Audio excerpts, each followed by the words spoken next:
Good afternoon, everyone. 4 o'clock straight up, indeed, a Wednesday edition of Middays with Q. As always, I'm your host, Rich Quiñones. 2 hours to play with. We will take you up to 6 o'clock straight up as we are coming at you on this another absolutely just wretched, hot, and humid July 30th.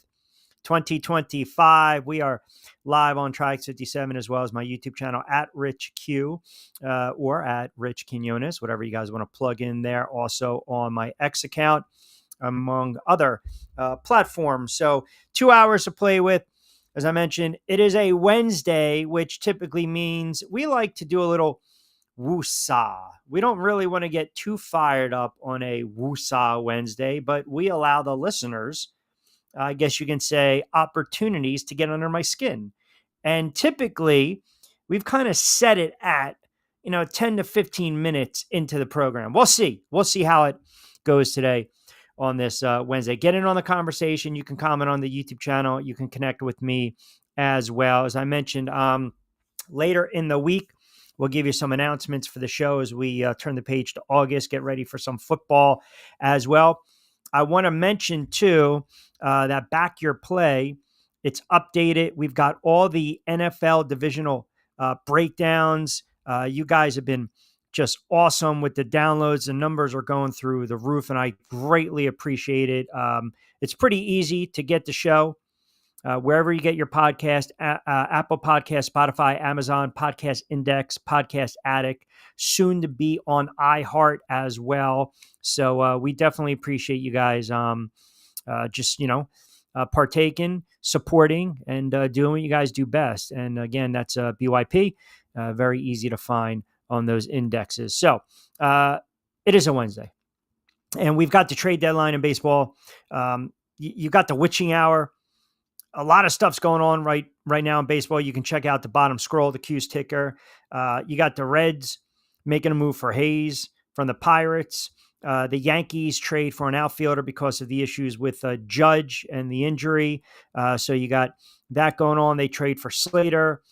Soto out of the lineup for the Mets. By the way, him and Alonso, I mentioned Soto yesterday and the Mets, and I think overall you look at his stats and you say that's not a bad season, but if you look at his and Alonso's numbers over the last several weeks, they're just really, really bad. You see the Angels starting to make some moves as well. And again, we will follow everything that's going on in baseball because the trade deadline is among us, as we like to say. It is among us. And the Phillies, well, who knows?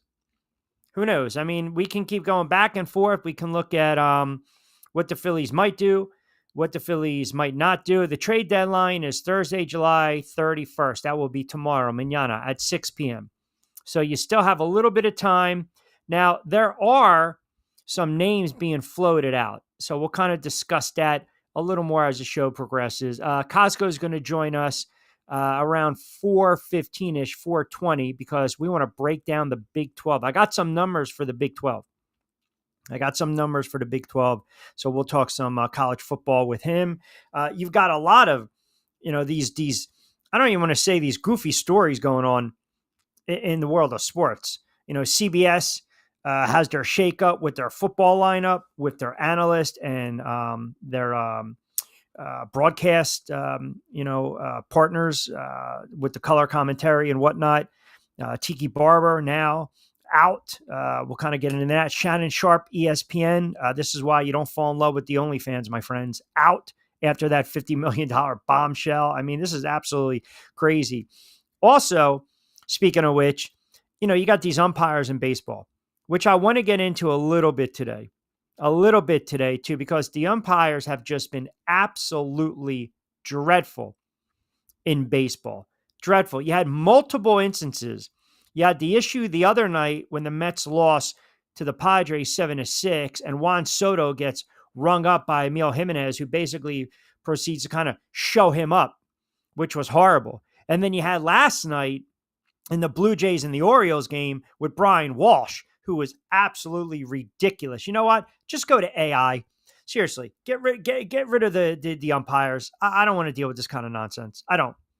So we're going to get in that a little bit. And then you also have this bombshell that just came out with this gambling probe regarding Gilbert Arenas, which I think, again, if you're going to have a gambling, everyone has illegal poker games.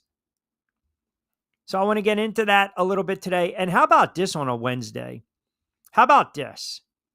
When we talk about our questions of the day, I'm going to throw it out to you guys. I'm going to throw out the question of the day. And this is for those that are very old school and also like the mafioso kind of feel to it. Question of the day. Today, if you want to go with a little Google, but today marks what? What is the relevance and significance of today? I just gave you a hint, and that has to do with our question of the day. So I already see comments coming in on the umps. I see comments coming in on Gilbert Arenas and, Shannon Sharp. We will get into all that, a little mixed bag on this Woosah Wednesday. I will say this on this Gilbert Arenas story. So he was arrested today in connection with a federal indictment that alleges the former NBA star hosted illegal high stakes poker games at his mansion in Encino, California, according to a release from the U.S. Attorney's Office of Central California. I mean, did you see Molly's game? Everyone, look, back in the day, everyone is doing illegal poker games. Seriously, everyone is. Now, Woody, are we going to have the Gilbert Arenas list now? It's because we're not clear on who the players are of this game. This is ridiculous. I mean, if he's convicted and the other defendants are convicted, you're talking about a maximum sentence of 5 years in federal prison for each count. I mean, look, I know people have their thoughts on illegal gambling, illegal gambling, I guess you can say games, right? But this has been going on since the dawn of time, the dawn of day. Like, is this really where we're at right now? We have nothing better to do. Seriously, we have nothing better to do.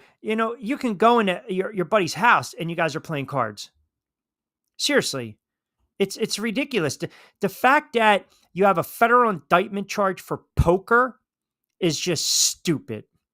It is. It really is. It's just the corniest stuff that I've ever heard in my life. I mean, just stop. Every other Friday or Saturday, you guys can go to North Jersey. You can go to South Philly. You can go wherever. You can go in the city. There's an illegal poker game being run. Just please stop with the crap and the nonsense today. Just stop. All right. So by the way, question of the day. Question of the day on this Woosah Wednesday. Since you guys haven't figured it out, I'm going to give you a little hint. It was 50 years ago today that Jimmy Hoffa went missing, which leads me into our question of the day. Will they ever find Jimmy Hoffa's remains? Who knows? He is somewhere, maybe in MetLife, maybe in the swamps, maybe in the Meadowlands. God only knows. God only knows. All right, couple minutes past the 4 o'clock hour. Let's crank it up early on this Wednesday. The man chimes in. He knows it is a Woosah Wednesday. Let's see if this one gets deleted too. Man, it does not get deleted. De facto chimes in at 4:09 with his first ball-breaking comment of the day. I thought Vince said no baseball until October. Vince doesn't run the show. De facto, I run the show. Atrocious. Are we talking about the illegal poker scandal? Or are we talking about the umpires in baseball, right? The umpires in baseball. I mean, this is bad. This is really bad, right? Best poker room in AC. I mean, that's, the man might know that. He's the poker player. Casinos hate poker players. They don't want to comp you guys.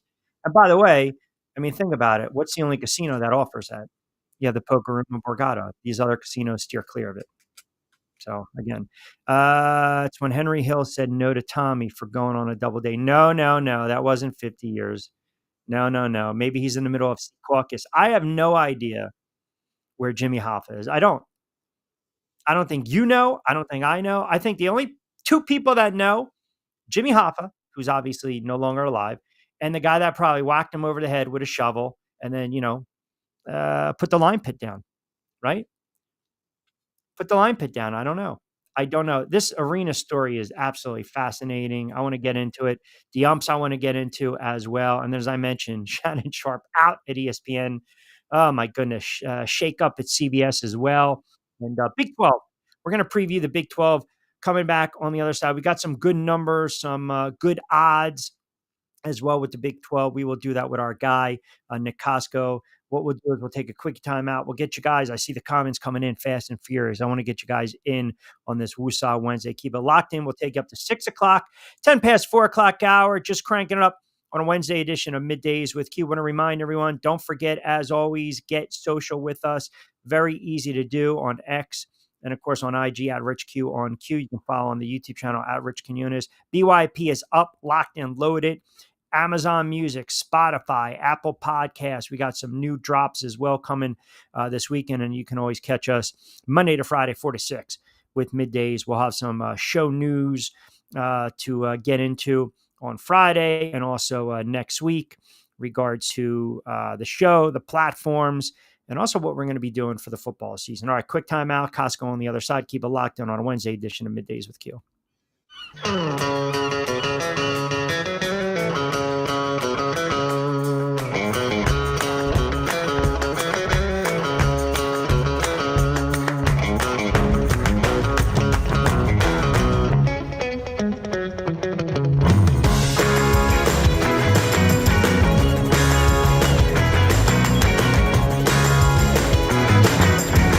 This is what the Down Beach Seafood Fest is all about. It's about community, it's about friends, it's about culture, right? The food culture in Atlantic County is rich.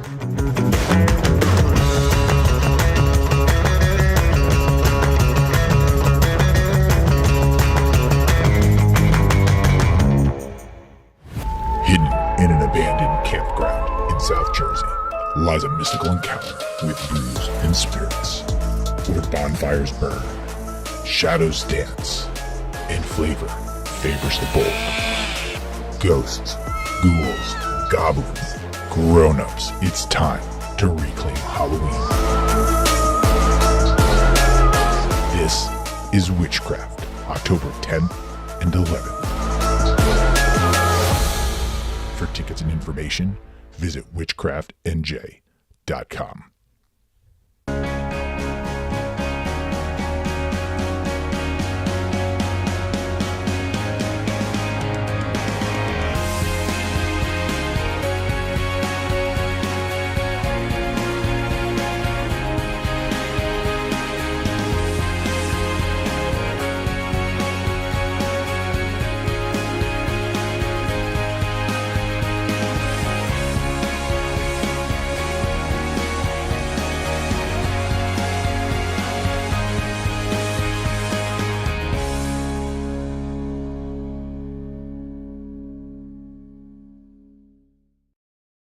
All right, 15 past 4 o'clock hour. It's like a free-for-all with these comments. I see you guys coming out of left field, like 1,000 different comments all over the place. I don't even know what you guys are doing first 15 minutes of the show. I have no idea. I'm going to get to the comments in a couple moments.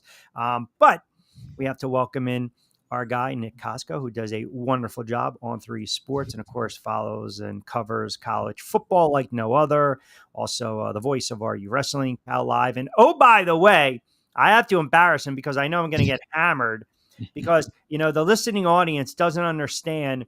I give free passes, right? I don't have any type of, birthday music kind of queued up. I don't know. What do we got here? Let me see if I can, what do we got here? Can I give you happy birthday today? How about this? Now, let me just say this. I told Nick before you goofballs chime in and say, I can't believe you had Costco come on and his savings and come on a Wednesday on his birthday. I literally text him and I said, what? You gave me the day off. If you you could have done a 2-hour monologue today if you wanted to, but I decided to, give you a breath for, 30 to 40 minutes here. Well, you know what? I appreciate that. Happy birthday, brother. Many, many, many Appreciate more. it. Appreciate you working the soundboard too. I'm glad you're now getting your board Well, op skills back. yeah, I mean, good, nicely produced. I don't know. I mean, there's a couple things in here. They got a magical twinkle. I don't know if I'm really liking that one. I don't know if I like that with me Yeah. coming on. I hope we can get rid of that now. Hold on a second. I think it's only like a 6-second twinkle. Hold on. Yeah, we're good. All right. Okay. Yeah, I'm not, I was gonna say you gotta end the stream and reboot it. yeah, 5 minutes that's from now. not my cup of tea. All right. So let's get into a Big 12 championship betting odds for 2025. Got a couple teams we want to pull them up, kind of like what we mentioned last week when we're going over best case, worst case scenario. Now, if you see where I laid it out right there, if you take a look, right, Utah, I mean, everyone's in plus money. Utah, K-State, Texas Tech, Iowa State. We had our guy Hank Potito on a couple weeks ago. Colorado, your Colorado Buffs at plus 220. So let's kind of start with, I guess you can say the ones that have a lot of, we want to say bang for their buck. Let's start with, let's start with your guy Dion in Colorado, right? And it's great to hear that. I know he was battling a lot of health issues, cancer free. Mentioned he had to make out his will, which is never a pleasant thing. So let's go sentiment right now. Colorado, even though you're a big Colorado fan, not the same roster, obviously, as last season. What's the realistic expectation goals for the Buffs this season? I mean, the Big 12 is very random, and yeah, thank God Deion Sanders is all in the clear now. It was he had a big press conference on Monday saying that he was, cancer free. He had upwards of 14 surgeries. He had bladder cancer, had a tumor removed, basically had his whole bladder removed. So he's kind of relearning that whole area now of his body, which he was very open and honest with, and he pleaded for other men to get checked, men, women, whoever, to get checked, which I like that sentiment from him. He's able to focus back on football, but yeah, harrowing story, but he's all good now. Obviously, he has to adjust to his new way of living, so to speak, after this health scare, but he's good to go. Colorado, to me, this year, it's funny, Rich, we were talking about, we've been talking about this program now for 2 years, almost more than any other college football program, whether they deserve it or not, but rightfully so. They gained a lot of hype. He draws a lot of attention. They were better last year. Unfortunately for them, they slipped up in a couple of games, missed out on the Big 12 title game, and they fell in the Alamo Bowl to another, everyone called that game last year, the People's Big 12 Championship, and BYU kind of waxed them last year. Now you don't have your quarterback anymore, Shedeur Sanders. That's a whole other conversation with him with the Cleveland Browns right now. Obviously, the big one, Travis Hunter, two-way star, Heisman Trophy winner. He's no longer there. Now, Colorado does bring some guys back, of course. I think they did a good job at the quarterback position, filling in now for Shedeur Sanders. They brought in Caden Salter, the Liberty transfer. A lot of reps, a lot of great games under his belt from at Liberty. It seems like he's the front runner right now, but Deion brought him and the freshman, the true freshman, Julian Lewis, who chose Colorado over a place like USC and Lincoln Riley, who was a noted quarterback whisperer. Both those guys were at Big 12 Media Days, so that quarterback battle is not quite decided yet. I like Lewis a lot. He could very well be the starter at some point. They're both probably going to play. And now, again, the old adage is if you have two quarterbacks, you have right. one. So I'm interested to see where this goes. I think Salter is probably going to be your guy in the end, but I would not be shocked to see both guys early on. Of course, they added more transfers up front of the offensive line, which that's been a circus, so to speak. A lack of a better term. I'm missing the actual phrase I want to use, but again, now you have three new starters up front. Dallin Hayden is back at running back, so that does help. The former Ohio State running back, he didn't get much shine last year's. Again, the run game hasn't been stellar in the last 2 years for Colorado. And on defense, they added a couple new linebackers, a new defensive tackle up front. But pretty much they have to replace. The big thing is, of course, Travis Hunter at receiver and as well as cornerback. So that's a big guy you're missing who was a big playmaker for them. Essentially the star of the team and then a historic quarterback in Shedeur Sanders. So all that to say is I think they're still going to be decent this year. I think it's fair to expect them to get back to the postseason now, whether that means, one of those early December bowl games when they win 6 games, or if they're actually going to go to that 9-win total. I don't think they'll approach 9 wins this year, most likely. They do have a tough opening game against Georgia Tech, non-conference foe, although it's in Boulder, so that does help. Georgia Tech, a bit of a sleeper team in that ACC, as we kind of discussed last week. But, they got Delaware after that. They're at Houston, tough Big 12 game on the road, but they play Wyoming and BYU after that. The schedule isn't too daunting, but we know the Big 12 is just so random. And I think we might have alluded to this maybe a month or two ago when we just said, you know what, let's talk Deion Sanders because we love talking Deion Sanders. They do end the season at West Virginia, home against Arizona State, who made the playoff last year, and at Kansas State, which is one of your favorites this year to win the Big 12. So a gauntlet at the end of the year. But I still think overall it's probably reasonably to expect this team to win at least 6 games, get to a bowl game, and then we'll see what happens from there going into year 4 next year for Deion Sanders in Colorado. That's interesting. The high water mark, best case would probably be 7, 8 wins. Now, the one thing that I kind of want to piggyback to what you said, I'm looking worst case 5 and 7, and I'm going to tell you why. They've been able to do what the last several seasons, build around sensational talent, Sanders and Hunter. Now that pair is gone. Yeah. Now, I don't know what these other kids are going to bring to the table, the kid Salter or the kid Lewis. I don't know. But as you mentioned, they still have the kid Miller, the wide receiver, right? They got to run the ball a little bit. They need that offensive line. That's something that we talked about over the last several seasons. They got to get bigger, stronger, and nastier. I just don't know if those two, right, at the quarterback position can kind of keep that production up. And I think the line is shaky. So to me, I look at worst case, I look at a 5-win team. Worst case, I'd say, yeah, I would say so. You're talking about a Big 12 schedule again. BYU's still a tough game. I know they just lost their quarterback. That was a whole other controversy where I don't think anything came of that, but obviously he transferred. I believe he went to Retzlaff. I think he went to Tulane, if I remember off the top of my head correctly. But that game's at home. That does help. At TCU, never really know where to get at TCU this year.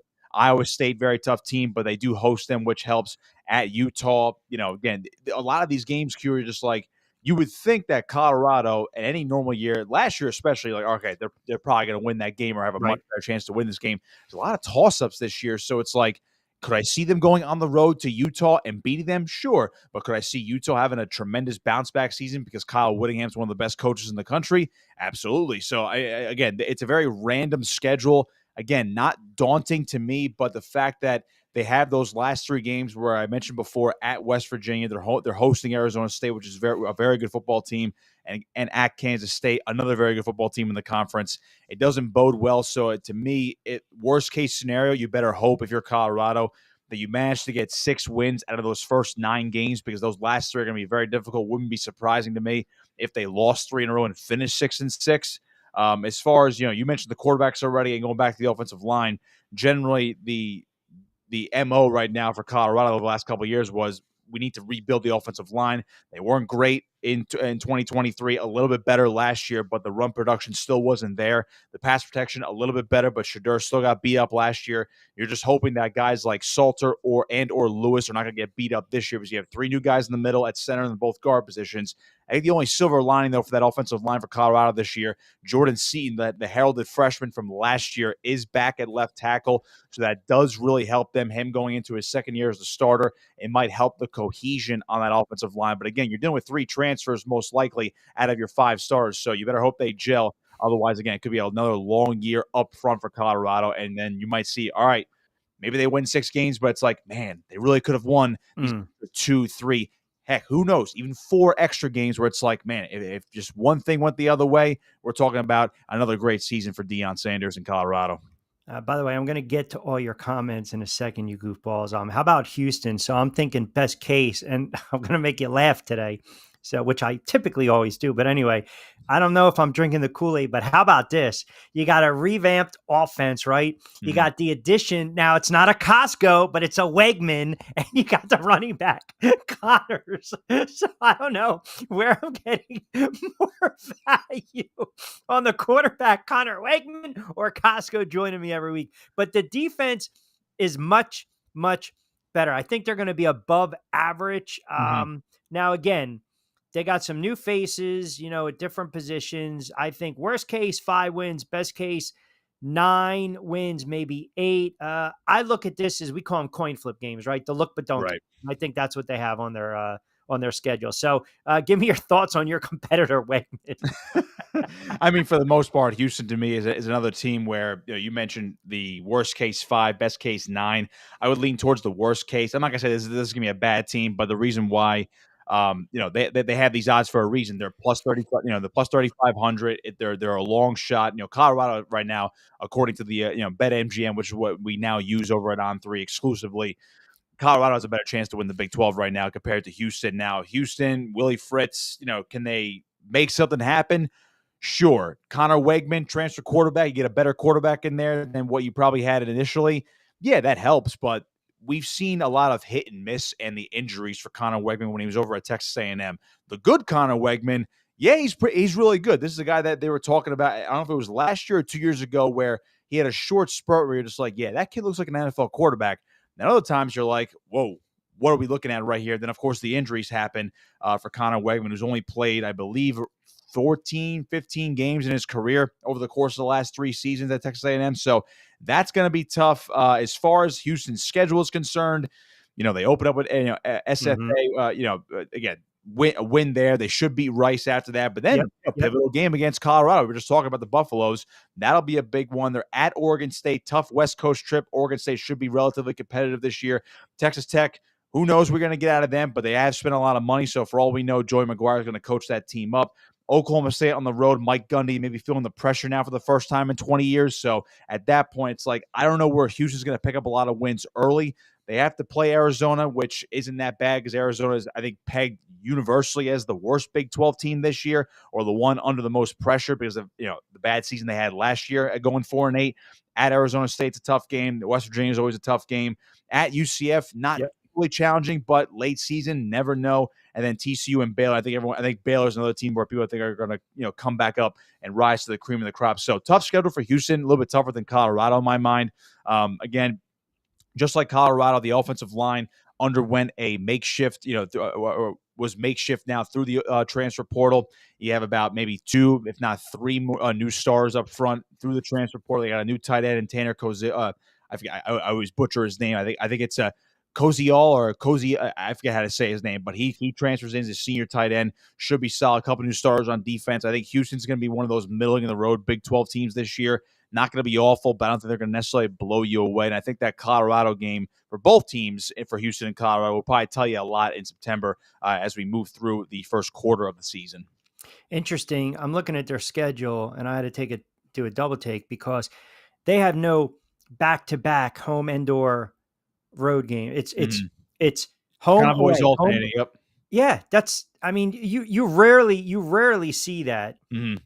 And don't forget, they do have a late bye. So after they go to UCF in November, they get that bye week and they get 2 weeks to prepare for TCU and Baylor, back to back those final 2 weeks. So maybe a late season surge based on it. If they get a win at UCF and they get 2 weeks to prepare for TCU, maybe those are 2 pivotal wins, hypothetically, that really elevate the season to get them back to the postseason or maybe a little bit further in terms of the Big 12 picture. But as of right now, I think they're a long shot to win the conference for a reason. But again, the Big 12 year-to-year Q is probably the hardest conference to pick in football. You can kind of always pick Big 10, SEC, the top tier contenders, ACC as well. The Big 12, I mean, don't forget last year, and I know it's a recent example, but Arizona State was widely picked to finish last year. They won the conference. They got to the playoff and arguably should have won that playoff game against Texas to get to the semis, but that's neither here nor there.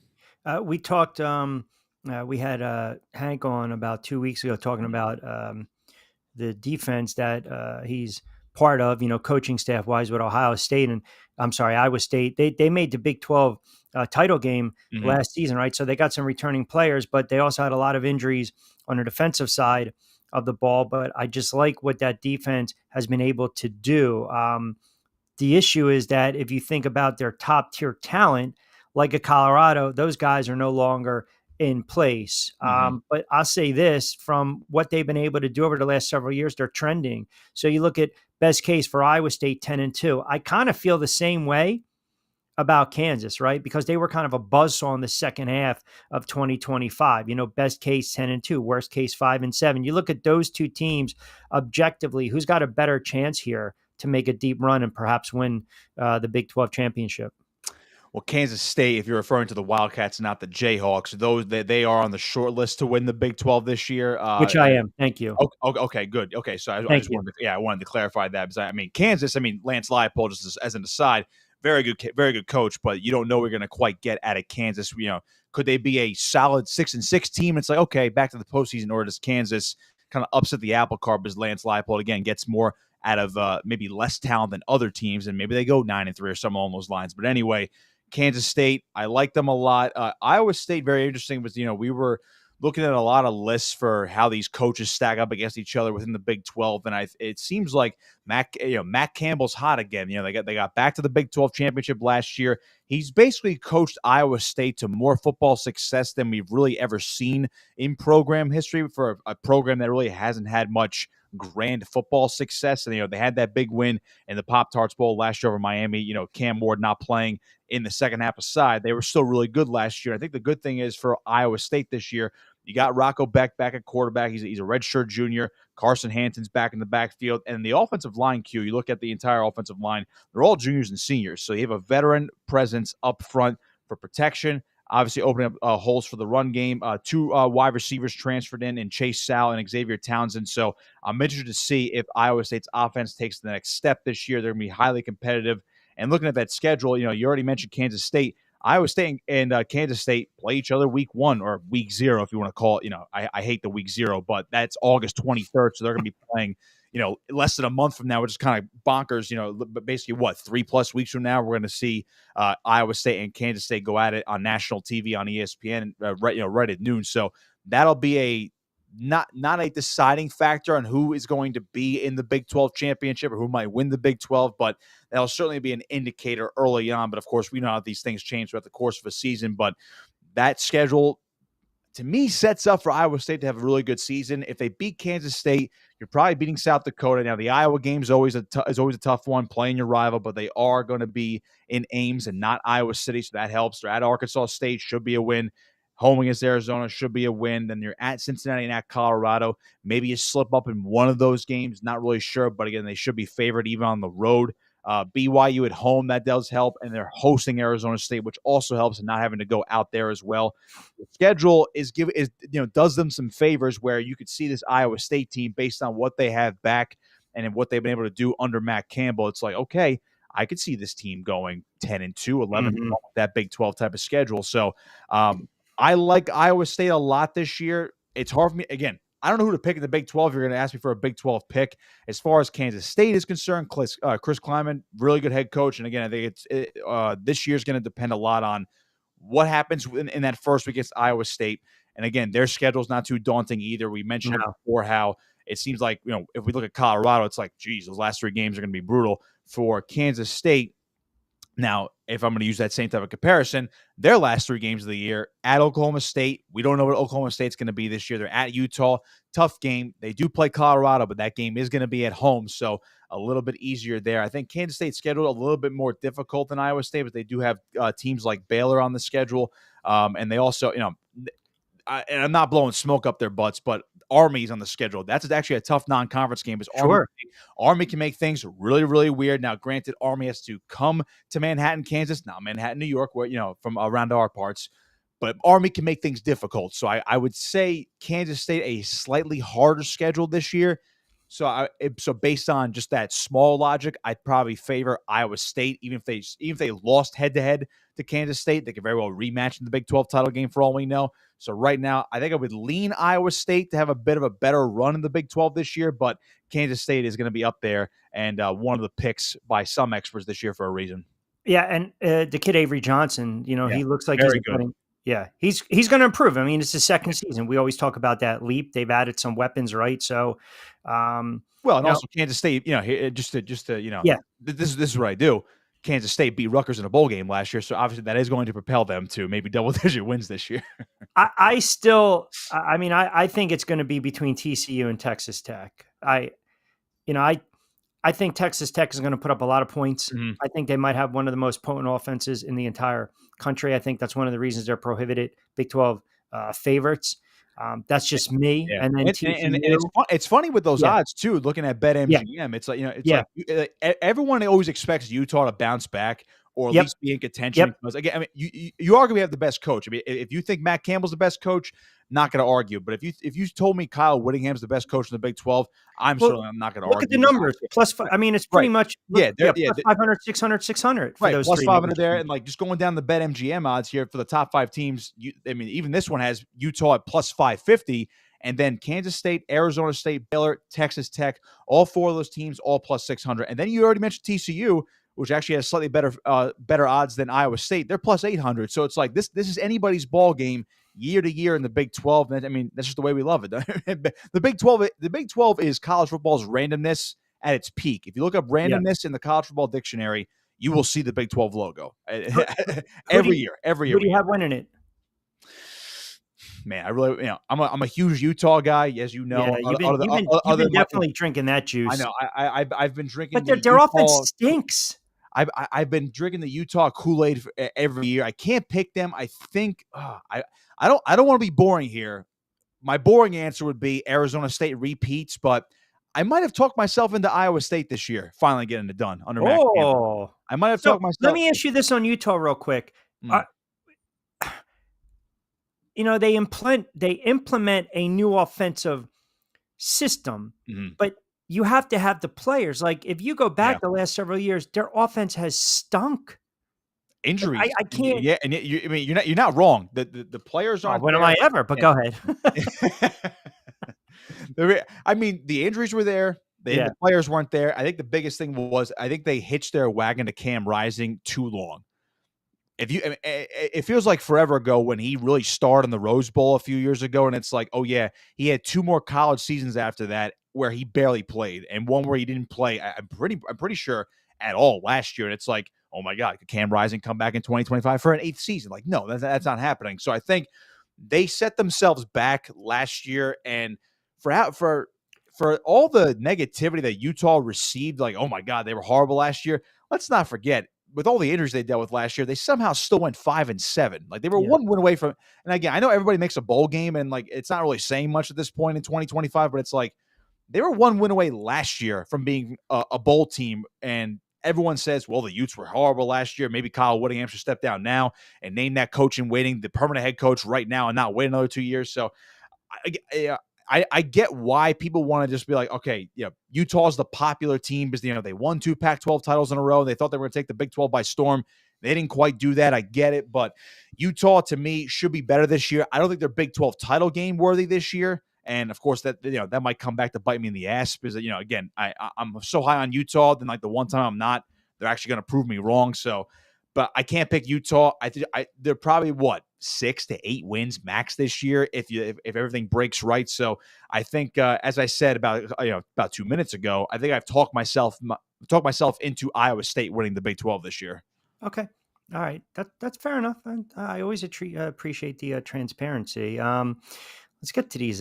These guys are just unbelievable today. Oh my goodness! All right, what do we got here?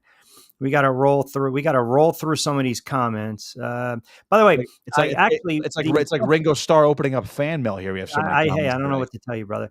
I actually threw out the Woosah Wednesday, the Q question of the day. Do you think they're ever going to find the remains of one Jimmy Hoffa?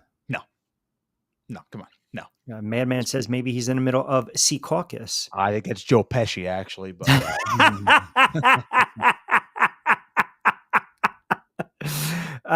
Vince says, wow, what did I walk into? My name is Bennett and I ain't in it. I don't care. I don't know Arenas nor Hoffa. I mean, all right, that's bad. All right, now we got some good stuff. Joey B's getting ready to go on a trip.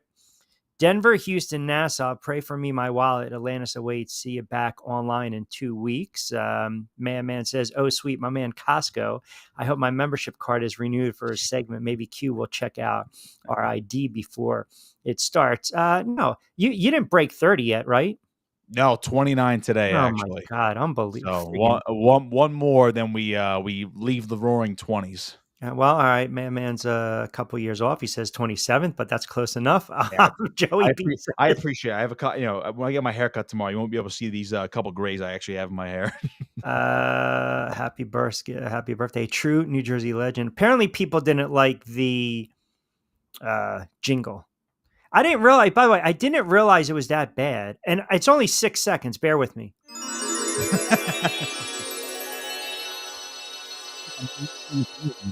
Very good show on Oh, Wednesday. no, that's not good. That's not good. Vince says Coach Prime and the boys winning the Big 12.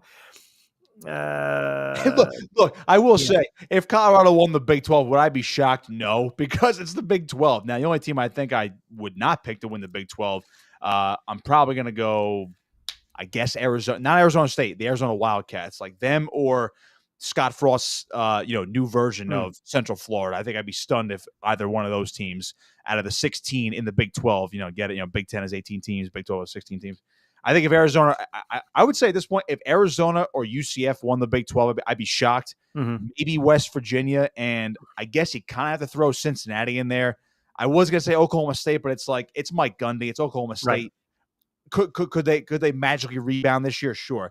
I think that the four teams I would eliminate off the bat to get us back down to a traditional Big 12 here: Cincinnati, Arizona, UCF, and I guess West Virginia. I mean, believe me, I like Rich Rodriguez a lot better than Neil Brown, at least on vibes alone. But Right. I don't think Rich Rod's going to resurrect West Virginia in 1 year to win the Big 12. No, nor do I. I agree. I agree with that one.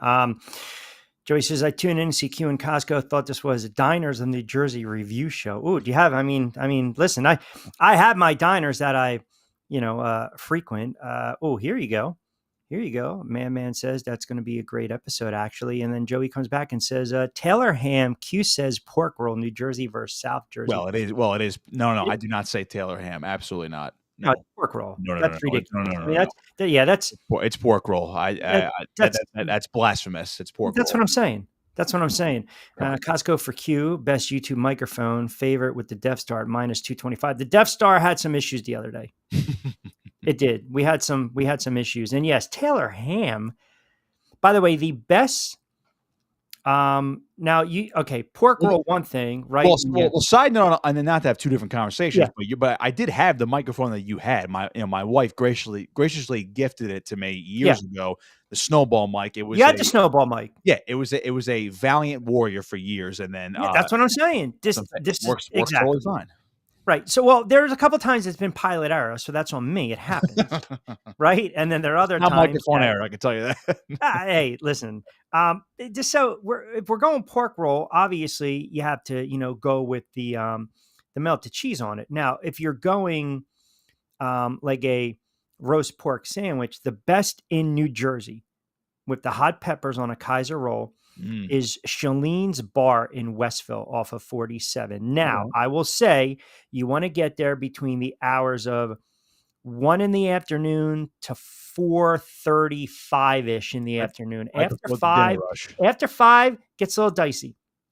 That area, it gets a little dicey. Like if people know that area right around 47, then you hit 1:30 and you got some very, let's just say, questionable places. You have hotels that you can rent for an hour. So I'm just saying. But it's a hole in the wall place. Gotta respect it.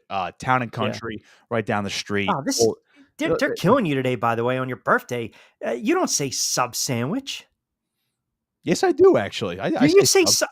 Not sandwich. I say sub. It's not. I go hoagie.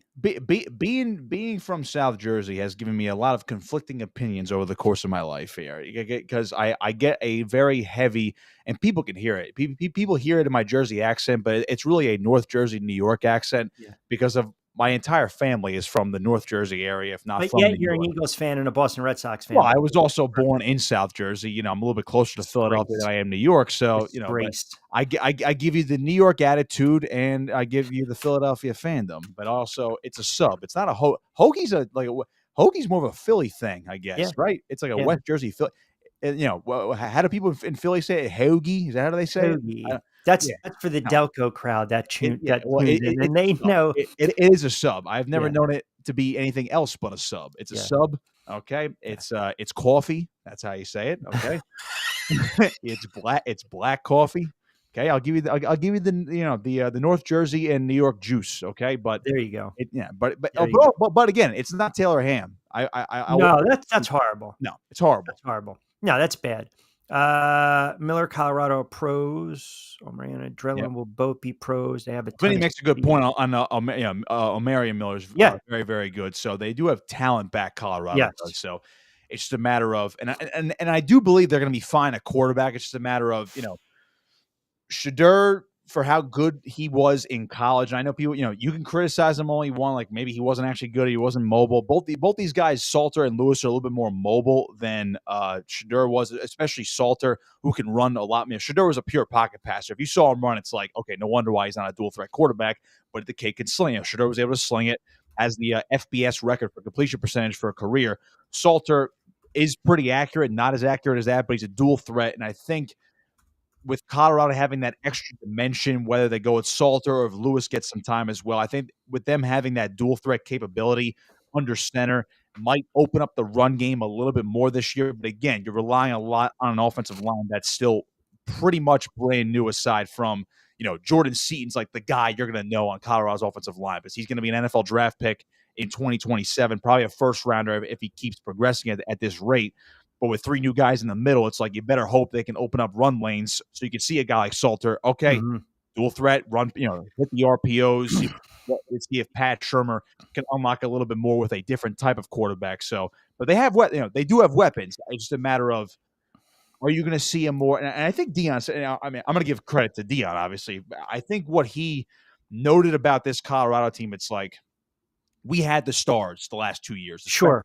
last year when they were better, when those two guys were better and the team as a collective was better. But he's like, you know what? We don't have Shadur. Whatever you think of Shiloh wasn't too bad for Colorado's defense, and obviously you don't have Travis Hunter.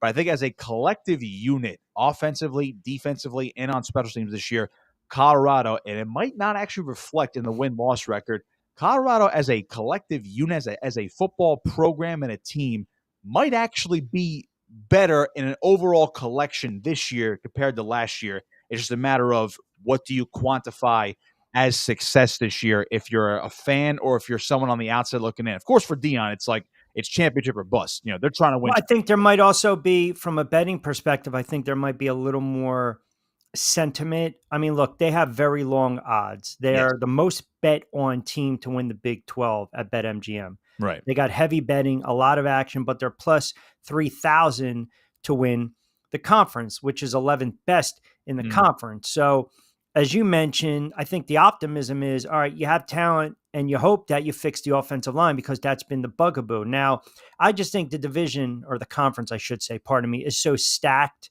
that I just don't see it. If someone wants to take a flyer on them, take a flyer on them for that kind of money and that kind of value. But I don't see it. And the one thing I will say on July 30th is that he's going to coach. And if, let's just say he at some point doesn't feel well, gets run down during the season, has to step aside. Like you can't knock him for doing that because health is paramount. Now, whether that's going to lead or attribute to maybe a loss here and there, like that's also something to watch because that's great, cancer-free. But again, if you ever had to go through that type of treatment or dealt with it or radiation or the proton stuff, I mean, it's never the chemo. Not saying that was the case, but your body reacts a certain way and you think, hey, I can be cancer-free. And then I'm doing 18-hour days, 20-hour days. And then I'm frail, I'm tired, I'm weak.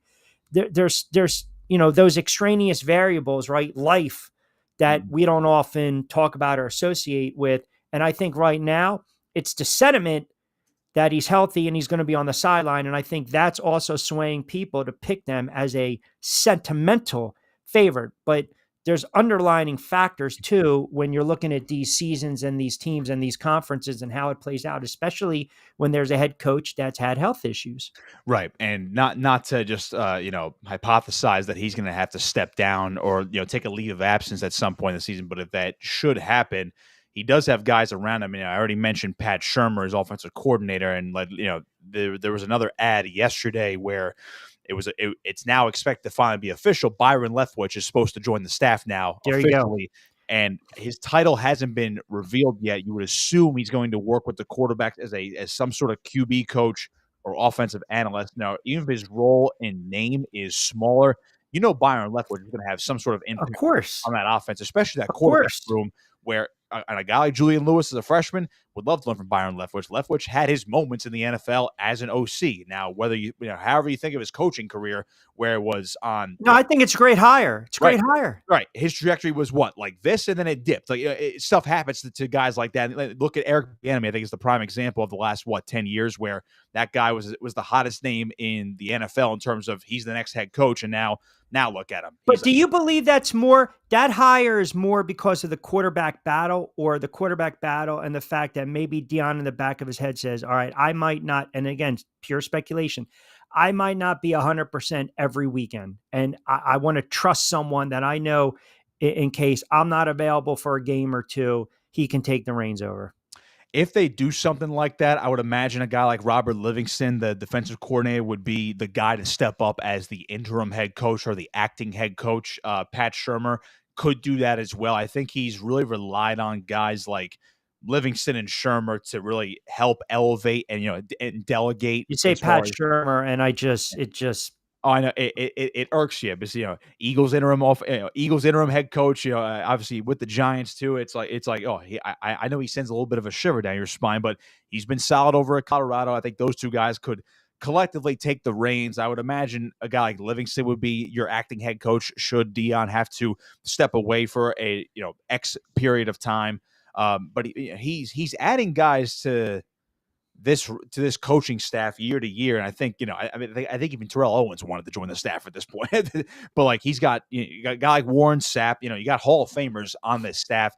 Marshall Faulk would just add to the staff too, working with the running backs as an assistant coach as well. They're loading up. That's what I'm saying. So like he wants greatness around him. I think whether however they do as coaches is, I guess, to be determined. And I know it's not like you're asking Warren Sapp to be the head coach of a Division I football program, but it's like you have a Hall of Famer coaching up your defensive linemen. You have another Hall of Famer, Marshall Faulk, helping out your running backs. You're going to have quality coaches like Livingston and Shurmur coaching your defense and offense respectively. You have a guy in Byron Leftwich now who's going to help out your quarterbacks and he might end up being, take that quarterback coach title away from Pat Shurmur and be the official quarterback coach. Who knows?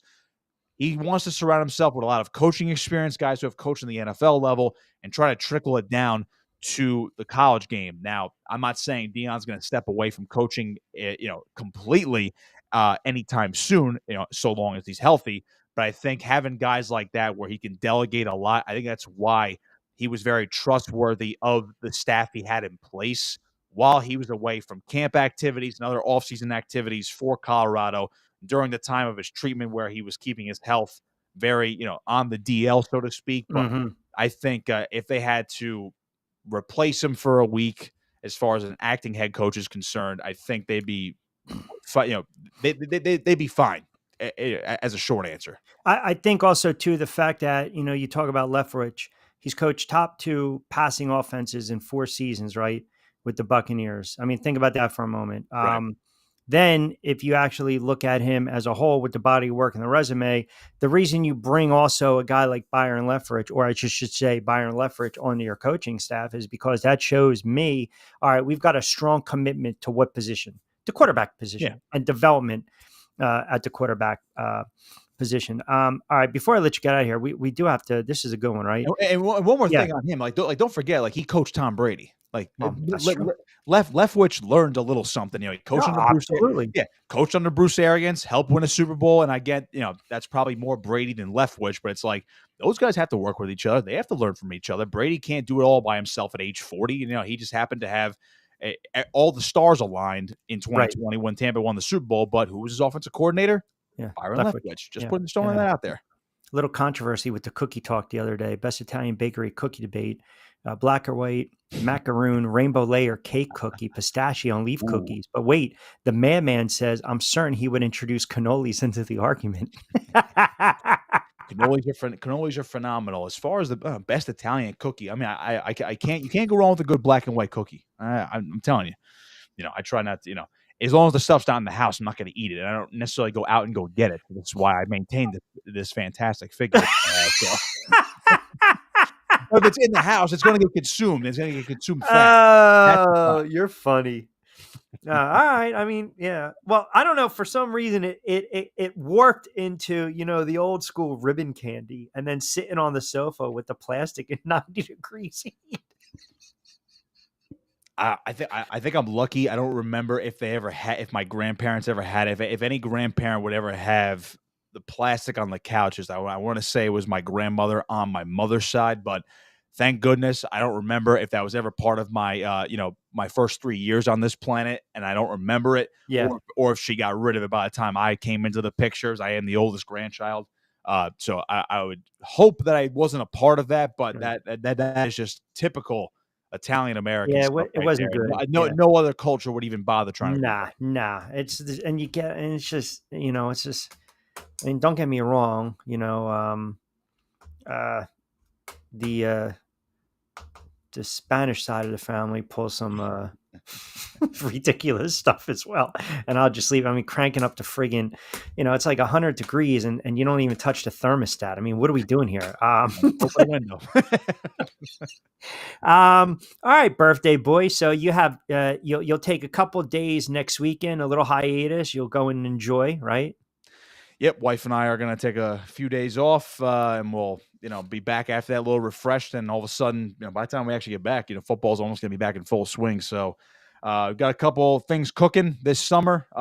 Before we get back into football, I'll be actually, this was announced last week, but I'll be on the call for CWA, the Championship Wrestling Association. Nice. Showcase number 5 is coming to Toms River, New Jersey on August 16th. So that's Saturday. I'll be on the call for that alongside Mario Mason, who wrestled for Rutgers for a hot minute. So nice little Jersey flair on the broadcast team, and it'll be a good showcase of these guys, in their post-collegiate days, trying to keep this professional league growing. There's numerous ones out there for, obviously the folk style or freestyle, but if you love folk style, so like high school and college, this is the league for you. So I'll be on the call for that. And I got a couple On3 wrestling podcasts coming up, stoking a couple fires. So I'll have a couple of those episodes out Nice. in the coming weeks as well. Then all of a sudden, Q, you're gonna have me on 2 days a week starting about 4 weeks from now, and I think it's gonna be might be too much of me for your listeners. No.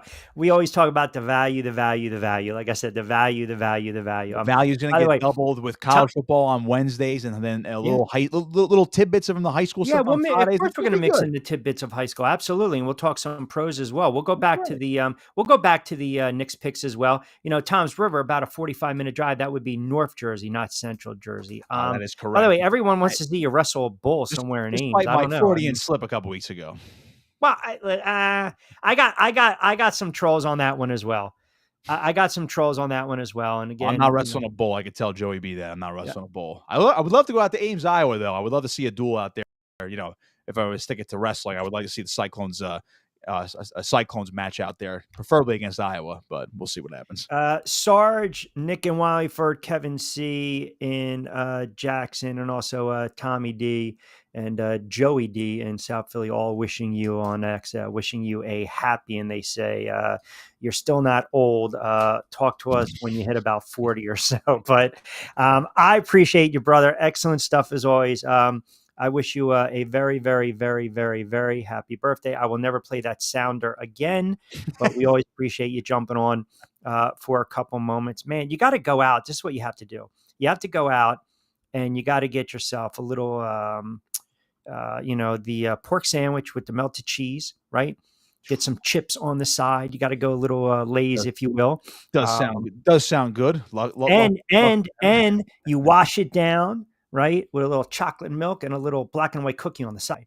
A little black and white cookie. I'm very grateful for my wife who picked up a couple of steaks. So that'll be there you go. That'll be a little dinner tonight. A tiny bit of vino. Obviously, she's on the wagon, so to speak. Again, our son is due in about 4 months, so that'll be little celebration of life tonight, which will be nice. Well, I won't, as you say that, and other comments are coming in that I will not read on the air. They hope no matter what, you have some quiet time with the missus. And I'm telling you, I don't know where they come from, these guys, but we will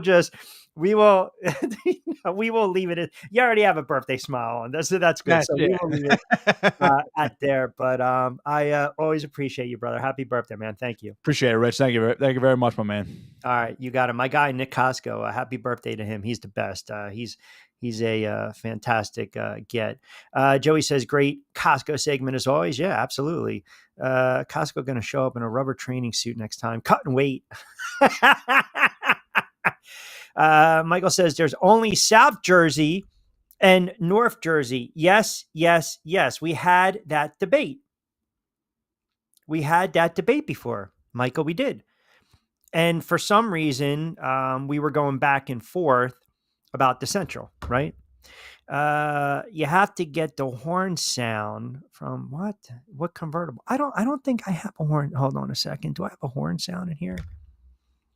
Get the air horn. We got the crowd noise. We got the drum roll. That twinkle is out, by the way. You're right. That twinkle is banned on the show. I'm sorry. That's a bad job by me. I was trying to be creative.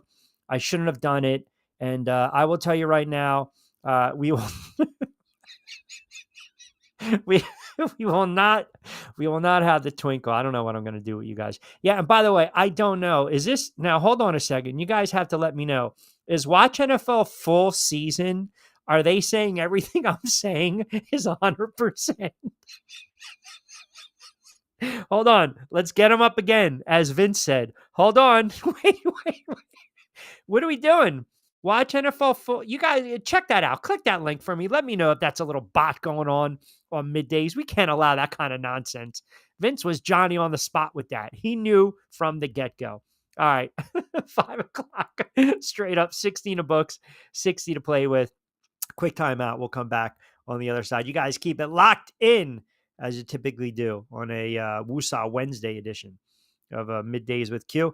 We will take you up. We got to get rid of Watch NFL. We will take you up to 6 o'clock straight up.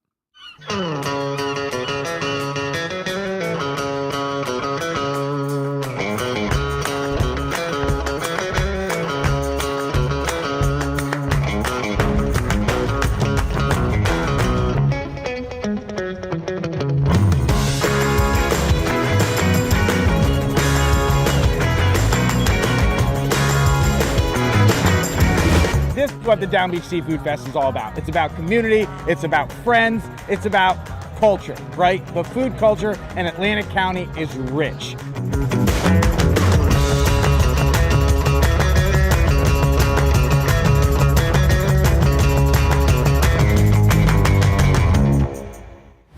Hidden in an abandoned campground in South Jersey lies a mystical encounter with booze and spirits, where bonfires burn, shadows dance, and flavor favors the bold. Ghosts, ghouls, goblins, grown-ups, it's time to reclaim Halloween. This is Witchcraft, October 10th and 11th.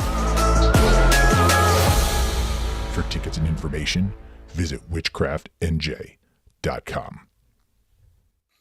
All right, 5 o'clock straight up. 16 of books on a Woosah Wednesday. Got some comments on Hoffa. Some of you guys don't know who Jimmy Hoffa is? Really? Are you kidding me? By the way, Madman, excellent reference. Excellent reference. Oh, oh, all right. Hold on. I apologize. I got like 16 things going on over here. Yeah, the bots. Yeah, I don't know where that bot is coming from. That's horrible. Yes. All right. I thought it said AI, not Al first in the convertible. Yes.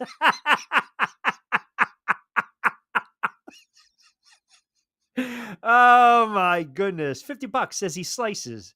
First of all, there's no gambling in Bushwood, and I never slice. Yeah, that's oh, speaking of which, hold on a second. It did not go over my head. Stop. I was reading it fast. Don't even give me that kind of crap on a Woosah Wednesday. Please, everyone knows I'm the king of movie quotes. The remake of The Naked Gun. Did you guys see what it got on Rotten Tomatoes? Did you guys see what it scored? It scored a 99 on Rotten Tomatoes. Apparently, Liam Neeson and Pamela Anderson are smitten. Smitten. They're saying right here, the biggest surprise of the year, 99.9. Wow. Man, you know what? I might have to do a little I might have to do a little extra large, little Diet Coke, get those little pretzel poppers and sit down and do it.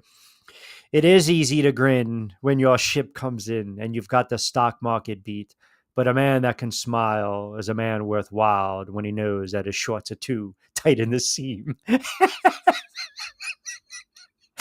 Okay, Pookie, do the honors. Do you remember what the ship was called? I'm Christian the SS Wasp.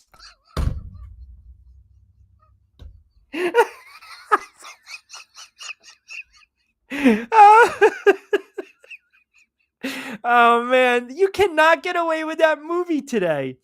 You cannot get away with that. You can't get away with History of the World of Blazing Saddles.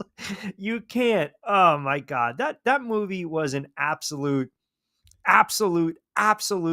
classic. It's one of the all-time, man. All-time. By the way, the Mets have acquired Tyler Rogers from the Giants. They needed a righty. He's been absolutely incredible. 1.8 ERO, 0.86 whip. Nick and Wallingford laughing out loud while I'm driving. I can't believe he actually just sang that song. Listen, that was a great scene. It's easy to grin when your ship comes in and you've got the stock market beat. EG on X, Eagle Man says, Q, did you see that Pope Leo does not want to wear an Eagles hat? I mean, is this breaking news? Is that where we're going now? Can we leave Pope Leo alone? Right? He's a Villanova guy. He is a Villanova guy, and that's okay. I know the Eagles, right? They gave him a hat, right? He was gifted an Eagles hat, Super Bowl hat at the Vatican. So, but he didn't don, no pun intended, Big Dom. He didn't don the hat. So I guess, is he a Bears fan? Is he an Eagles fan? We will have to inspect that. CJ chimes in, Q, I'm actually going to ride Colorado. I agree with you. Definitely send him a favor, but it's not going to change my way in how I bet. Well, you have to be careful. So you're basically saying you're going to bet, you throw 10, 15, 20 bucks, whatever. I'm not going to tell you what to do, but you're betting because you feel they are a sentimental favorite. That conference is stacked. That conference is absolutely stacked. Now, if they fix the offensive line, like all accounts are saying, but you got Texas Tech, their offense is going to score 35, 36 points, 38 points. Utah, the Utes, I mean, as long as they fix their offense and then they implement those changes, I actually think West Virginia is going to be better. West Virginia might win 7 or 8 games. TCU, the problem with TCU is this. Look at their schedule. It's like potholes all over the place, right? Let me pull it up. So you got SMU, Arizona State, Kansas State, Baylor, BYU, Iowa State. So they're all going to contend for a playoff. Then you got North Carolina, Colorado, Houston, Cincinnati, West Virginia. And these are teams that, might be nipping. So you got to get through that schedule first and foremost. You have to. Franchise chimes in, Q, I did not see that. Your guy, Tiki Barber, was fired. And then what the hell happened with Shannon Sharp? So CBS made a bunch of changes. How about this for CBS, right? So this is the CBS, the NFL and CBS. Here's the shakeup. So Tiki Barber's out of the booth. So he's going to do pre and most likely post for the Giants, who actually just re-up with WFAN. But now you tell me what you think of this. This is for CBS. This is the NFL on Sunday, CBS. Let me pull it up. Here you go. So Charles Davis, who I like, will replace Barber in the booth alongside Andrew Catalan and analyst Jason McCourty. So you're still going 3 in the booth. JJ Watt is going to move from the NFL Today studio, and he's going to actually now be a full-time game analyst, and he'll be part of the number 2 team, which is the Birdman, Iron Eagle. And now you've got Evan Washburn. Obviously, the number 1 team is Nance and Romo. And as far as the Shannon Sharp thing, I told you guys this, what was it, months ago? When all this stuff came out with Shannon Sharp, we knew he was done. No way he was going to survive that. Think about all these changes going on with these networks.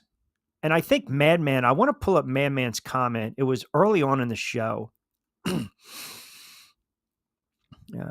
was it? It was, I believe it was regarding these changes in the networks. But it was a good comment, so I want to read it off. So all these big networks do the delayed firing now. Try to make it seem less of a knee-jerk reaction, even though everyone knows they're gone. Yeah. That would be Joy Taylor. Yep. Which you knew was gone. And you knew Shannon Sharp was gone. I mean, Shannon Sharp.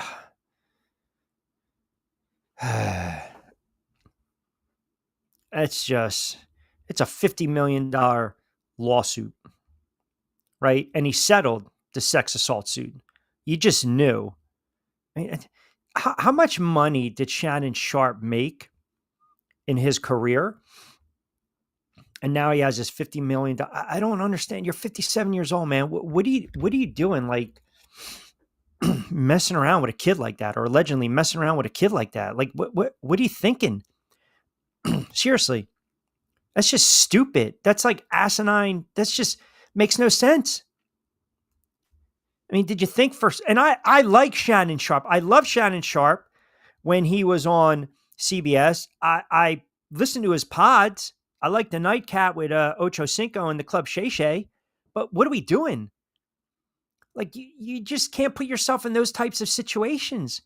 You're talking about losing millions and millions and millions. Forget about potentially going to jail, because that's always on the table, but millions and millions of dollars. You know, and he can deny. But, oh, my goodness. And, you know, I said this. I thought he was done. After this came out, done. There's no way. There's absolutely no way. When you are accused of this, and in this case, he was accused of rape, and it's a $50 million civil lawsuit, and then he subsequently, what does he do? You know, the PR spin, the agent, his lawyer, his marketing firm said, step away from the mothership. You knew he was done. I mean, he might never ever work in television again. But man, you're right. To Man's point, like, you don't need to delay the fire. You already know. You already know what's going to happen. You already know. But you have to be smart. There's millions and millions, and some of these guys are getting paid handsomely. I mean, you're talking about, you know, like think of the money that Stephen A. Smith makes. Seriously, the contract that Solitary A. Smith makes. The money he makes is absurd. $100 million contract over 5 years. 5 years. And he's plastered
This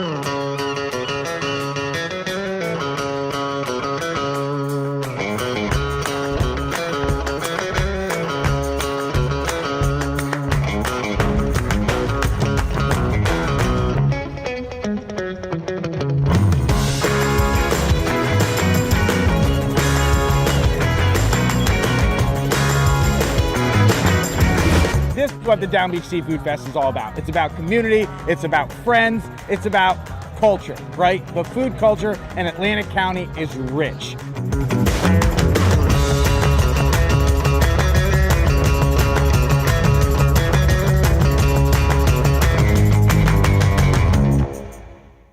Now the Death Star mic is not failing anyone. What I was saying, the Death Star mic stays, period. I'm not following. I'm not retiring the Death Star mic. If the Yankees win the World Series, I will.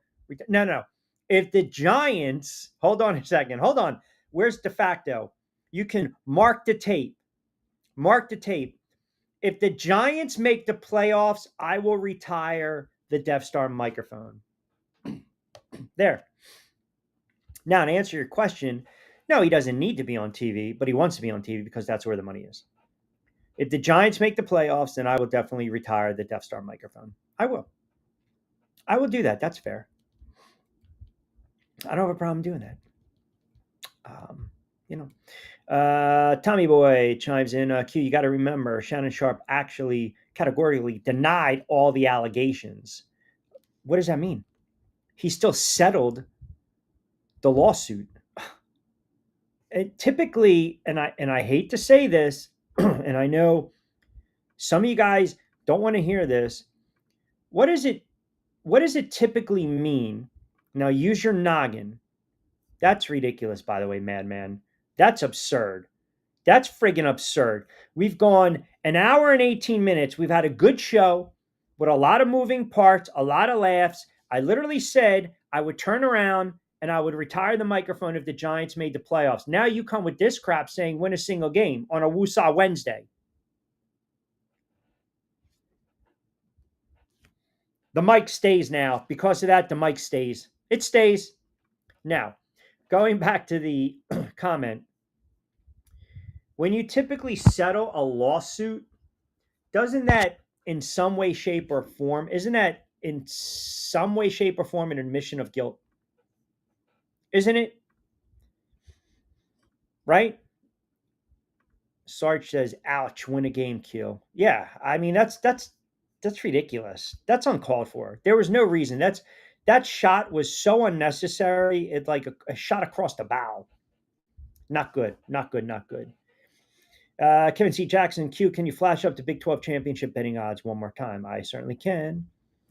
Utah, the Utes plus 500, K-State plus 600, Texas Tech plus 600, Iowa State plus 1,200, Colorado plus 2,200. I didn't post all of them. I'm just posting a couple in regards to the conversation. Unreal. I mean, it'd be nice if the Giants won a couple games this year, but I don't see that happening. Oh, wait, we got some. You guys ask about the allegations with Goodwood Arenas, right? Mm-hmm. A couple things. Shine chimes in Q. If Ruben Amaro Jr. was a Phillies GM, Skinnies would be a Phillies at the trade deadline. I got a bunch of futures for the Phils. I have the Yankees later on. Still room for the Phillies. I have SC if anyone cares. I've also got alt lines on Miami. Your guy from Delco. There you go. There you go. Coming out with some plays. Yeah, I don't know about this whole, the Gilbert Arena situation. I mean, a lot of you guys that listen in, you guys play cards, you guys play poker, right? So how many houses have you played at over your 15, 20 year playing cards where you knew it was an illegal game? I mean, come on. Hirsch chimes in. Q, Gilbert Arena, Shannon Sharp, pack drop within minutes of each other. I didn't have that on my bingo card. No. Oh, I didn't even mention Marcus Morris, right?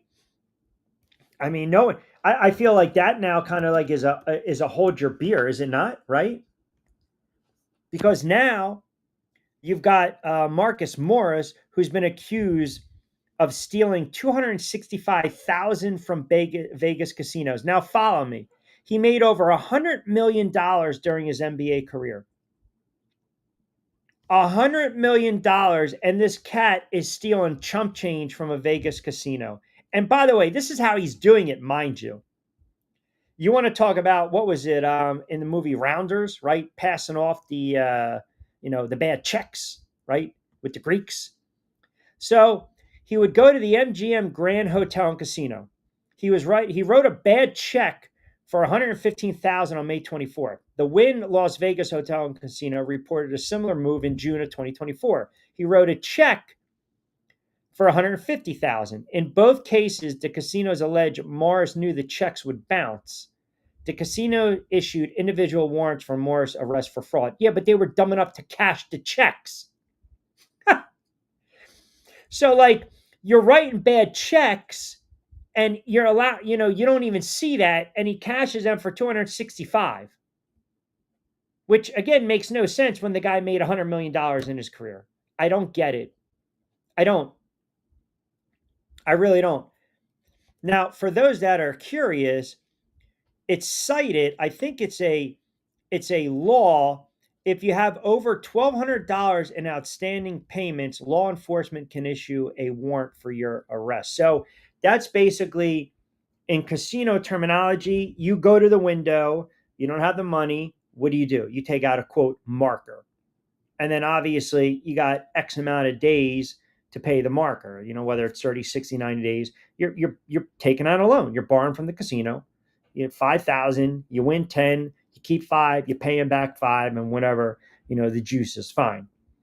So if you have an outstanding marker with a casino, then yeah, if you owe over 1,200 in outstanding payments, then you can be arrested. It makes no sense. Now his agent's coming out saying zero fraud. I don't buy that. I don't. I'm telling you, I don't put anything past anyone. I really don't. It makes no. You made $100 million in your career. Why are you trying to pass off bad checks? And if you're the casino in Vegas, why are you cashing these checks? You just cannot teach stupid. You can't. Joey B, I think Joey B I thought, Joey, weren't you hopping on a plane like an hour and a half ago? What are you doing? You sitting in the airport? You got me locked in on the YouTube channel? That's fascinating. That's fantastic stuff. Will Scadaboo be a long-term NFL player, 3 to 4 year guy, then out of the league? I don't think he can play special teams for a decade. Oh, I think he could play special teams for a decade, be like Steve Tasker of the Bills back in the day. Yeah, Tasker, hung around special teams, obviously, and he was a good little slot receiver. Scadaboo can definitely hang around. Definitely. Life expectancy, what do we talk about? Years ago in the NFL, it was 3 to 5 years. A running back, it was definitely 3 years. But the Giants seem to be high on this kid. Now, I don't think he's going to be a back that carries 25, 30 times. He's not an all-star, right? Mike Allstott was Mike Allstott. But you've got a little running back competition going on with the Giants right now with Tyrone Tracy and Scadaboo and Singletary. I like the kid. I think it was a really good draft pick. He's a change of pace back.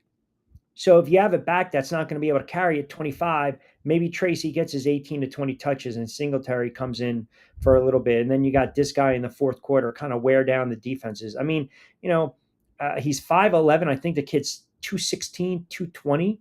He's not going to blow you away, but, nice college career, right? But he can definitely add to that offense. Here's the one thing you have to do as a rookie. Yes, you play special teams and you can't fumble and you got to pick up the blitz. You got to block, period. You got to block. Joey says he leaves manana. Okay, just checking. But, hey, there's nothing wrong with that.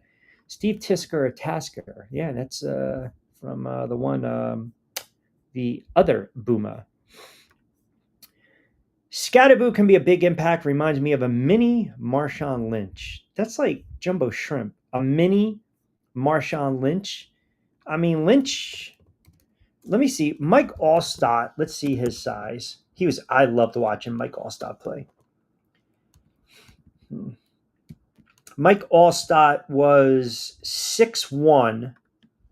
I don't know what his weight. He was a beast. He was a really good running back, man. He was fun to watch because he ran hard. He just ran hard. Let me see. Was he two? They have him listed 230. I don't know about that. Maybe Scottaboo is kind of like that build, where you give him 10 to 15 touches here and there, catch the ball out of the backfield. Giants have offensive weapons. I'm being very honest. The Giants have some weapons. I just don't know about the offensive line. And you can have all the weapons in the world, but if the offensive line is not holding up, you're going to have an issue. When Tracy was playing, he was averaging right around 4.5 yards a carry. Singletary was averaging about 4.2 yards a carry. The reason he got some of the reps last year, and he took away from Tracy, who I thought was the more explosive back, the younger back, is because Tracy was a guy that sometimes put the ball on the turf. Now, they both had a couple of fumbles last year, but I think you trust the veteran over the younger player. Then you got Neighbors, you got Robinson, you got Slayton, you got Johnson, right? They added some nice pieces. You have backup, veteran quarterbacks right now in Winston. Obviously, Russell Wilson's going to be the starter. You draft a kid, you draft Carter as well. It's just the offensive line is going to be a problem again for the Giants, and their schedule is brutal. So when Madman says win a game, he might be right. Right? If you go through the Giants' schedule game by game, you're almost always going to say loss. It's ridiculously tough schedule, maybe on the road in New Orleans. I said this, and you guys laughed at me. I said this. I'll go through it right now. By the way, Phil is in the White Sox in a rain delay. They might get there. They open up the season on the road against Washington. They're not winning that game. They open up after Washington. They go right on the road to Dallas, which has already been a house of horrors. They're not winning that game. They come back home. Their home opener against the Chiefs. They're not winning that game. And they have the Chargers. I don't see a win there. On the road against the Saints, I think the Saints are going to be really, really bad. There might be a win, but then you have the Eagles, Denver, and the Eagles. They're not winning those games. Now, you want to see the Jackson Dart era? It might be in November, where the Giants season is always friggin' done by Halloween. Always over the last 10 years. 1-6, 1-7, 2-8. They're done. So you might want to pencil in Dart against the 49ers. Then they go on the road against Chicago. I'm not winning that game. At home against Green Bay, not winning. On the road against the Lions, not winning. On the road against New England, maybe. Against Washington at home, not winning because Washington's going to need that game. Minnesota not winning. At the Raiders, I don't think they're winning. The Giants, they will be lucky to win 4 games. 4 games. So you agree, which means that Death Star Mike retires after this broadcast. No, I said if the Giants make the playoffs, I will get rid of the Death Star Mike.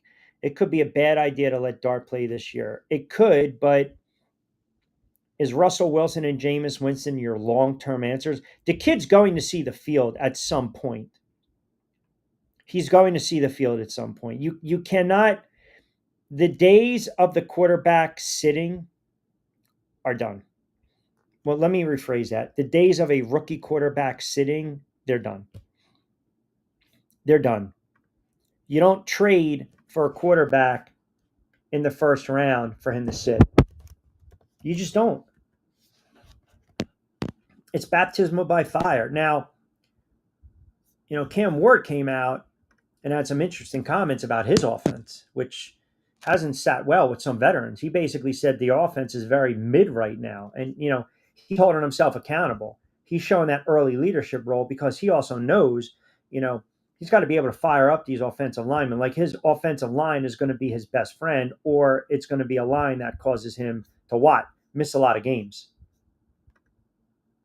And I'm telling you right now, the same could be said again with a team like the Giants with a rookie quarterback behind two veteran or two journeymen at this point in their career veteran quarterbacks. Winston's doing everything he needs to do. Russell Wilson, by all accounts, is being that leader, and that's what you want because they know their career is coming to an end. All they're trying to do is prolong the inevitable.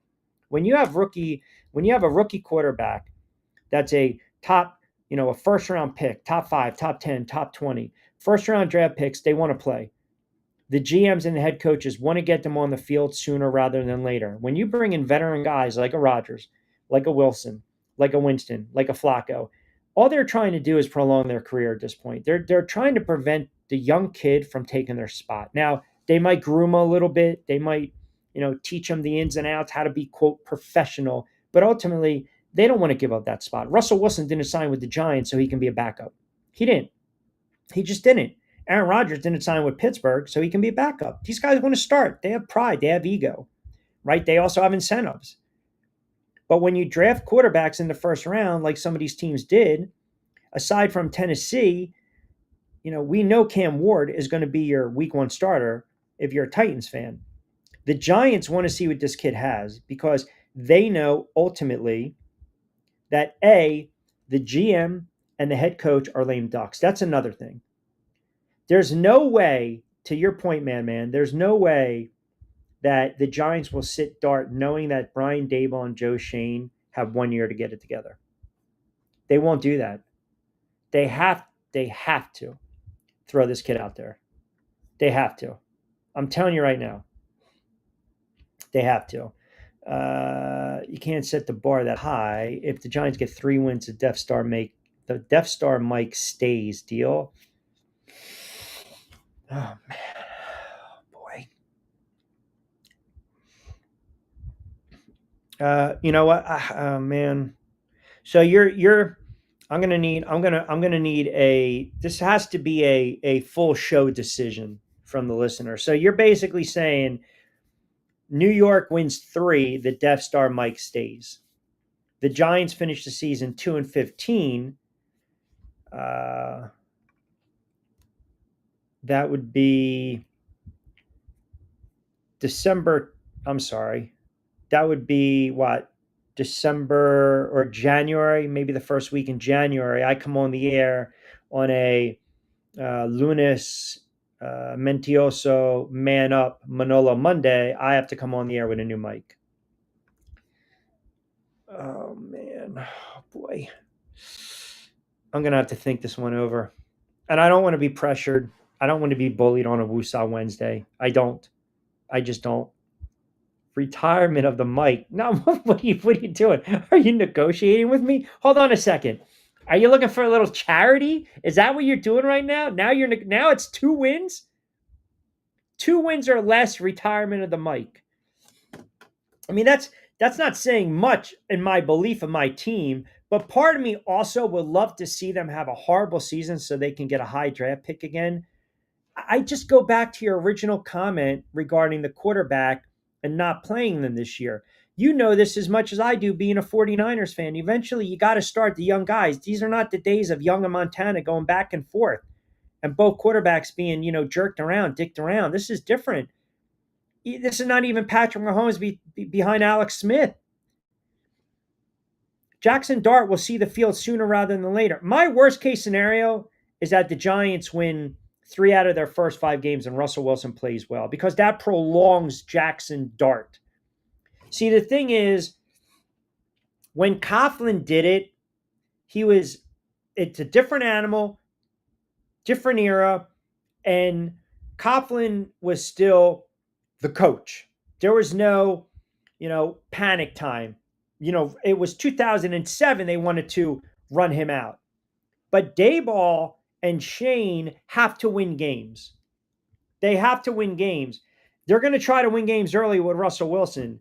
And then, again, my fear is that you're going to get the excuse, well, we played 7 games with the rookie. Let's see what he has next season, right? I agree they will play Dart, but they shouldn't. How about this? If the Giants get one win in the first 5 weeks, you can't fish on Sunday. Whoa, whoa, whoa. Whoa, whoa, whoa, whoa. If the Giants get one win in the first 5 weeks, you can't fish on Sunday until next spring. I can't do that. I can't. I'm sorry. That is a tough ask. That's like me asking you to, let's say, stay away from the Stratford Diner for 6 months. Can't do it, can you? There's absolutely no way. I know you're laughing right now. There's absolutely no way you can stay away. We're talking, your routine. Now, rumor has it the routine is this. No, no, no, no, no, no, no, no, no. There's no more of the two old guys with the newspaper, like the two old guys in the Muppet Show going back and forth about politics and POTUS. No more Terry running around saying she can't take this. No more freshen you up, top you off. Not happening. No, no, no. The art of the deal is live. It is. Q and Costco and our pro bass fishing tournament in Mississippi would be #1 rated show on Netflix. I don't know if Costco is a bass fisherman. I don't know. What was that? Remember that movie with Brad Pitt, A River Runs Through It? He was a very good angler. No. But I will say this. I will have my answer. Again, I will have my answer by Friday regarding this. I do not believe the Giants will win more than 5. I don't. My boy Jimmer predicts the Giants finish 4-13 as a Giants fan. He might be on it. He might be on it. It's just they're bad guys. They're bad. They're really bad. There are some bad teams in the NFL. I think the Giants are going to be one of the worst teams in the NFL. I really do. I think Miami's in for a long season too. I think the Saints are going to be bad. Tennessee's going to be bad, but it's baptismal by fire for Ward. It really is. There's some really bad teams this season, which kind of goes back to what we always talk about, right? Hold on real quick. Wow. So this was just, not to be a Debbie Downer, this was just sent to me. So apparently, Tom in Summers Point just tweeted this at me. The man who killed 4 people at a Manhattan office building bought the rifle he used in the attack and the car he drove across country from his supervisor at a Las Vegas casino. Wow. Wow. Can we talk more lawsuits coming? Wow. His supervisor at the Horseshoe Las Vegas legally bought the AR-15 style rifle he sold to Tamara for $1,400, the New York Police Department said Wednesday. Now, I'm not going to get on the gun, no gun, pro gun. I'm not going to get on that, but this is not a good look. This is not good at all. Not good at all. That's horrible. Horrible, horrible, horrible. Horrible. Horrible. Not good at all. Not good at all. I don't think, you know what? If Giants finish 500, would Q shave his beard? No.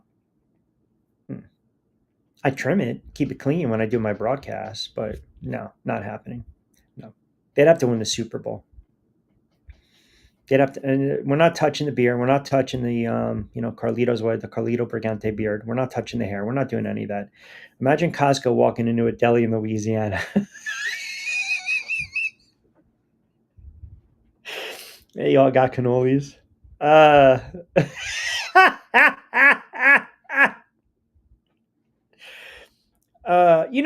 So unpopular opinion, Waffle House is overrated. I remember coming back from when I would drive to do the fights.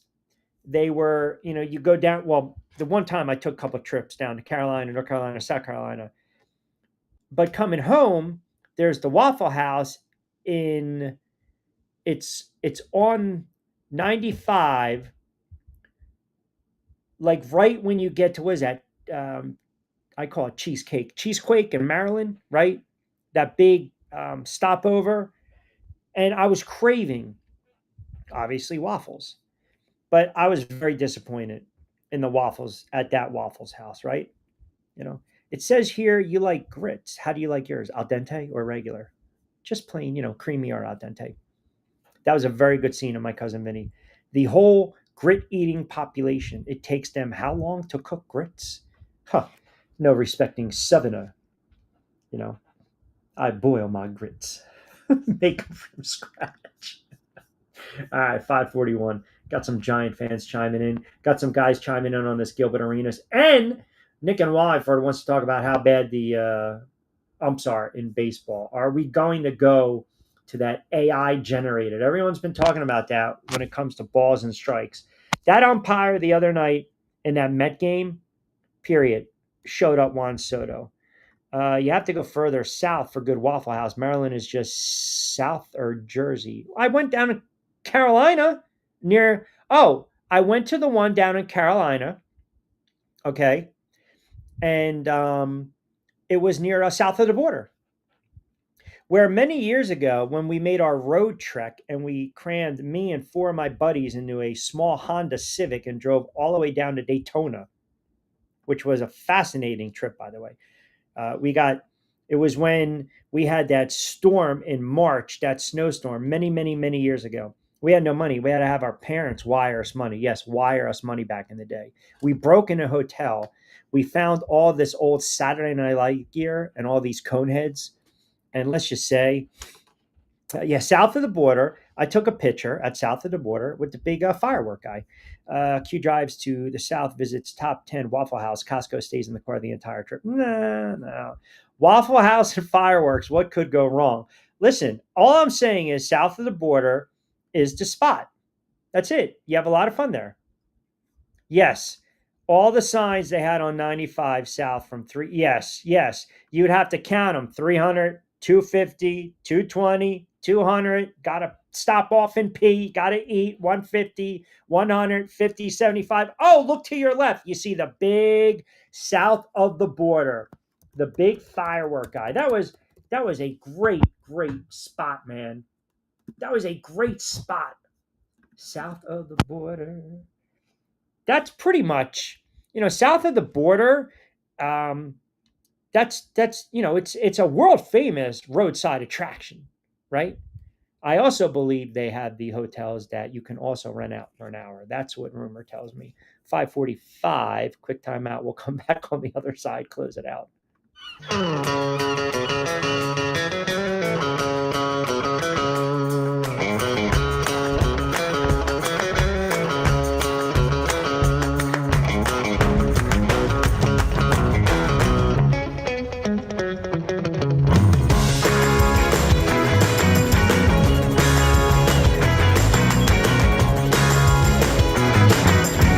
This is what the Down Beach Seafood Fest is all about. It's about community, it's about friends, it's about culture, right? The food culture in Atlantic County is rich.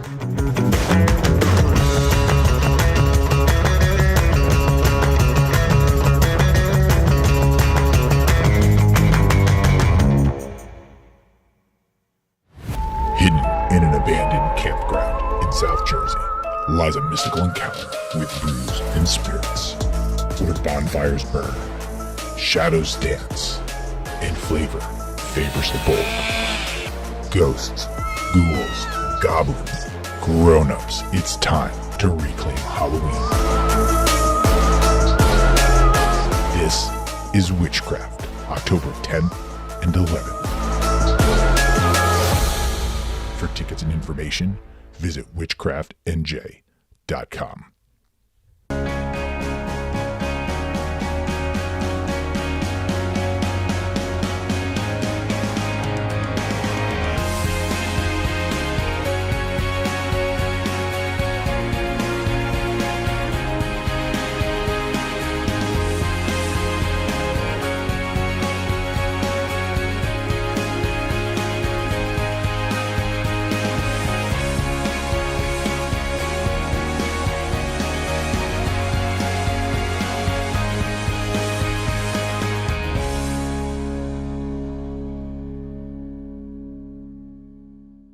Hi, I'm Bruce Pascoe. I'm very fortunate. Years ago, I found something that I genuinely like to do, and it's something that helps other people. What I do is help people transition from traditional health insurance into Medicare. I've been doing it here in Atlantic County for more than 20 years. If you're getting ready for Medicare, call me for a free consultation. 609-484-9800. All right, 5:46 would take you up to 6 o'clock. Joey. Just don't stop at the Vince Lombardi rest stop in North Jersey on the Turnpike. You'll get more than enough. Oh, man.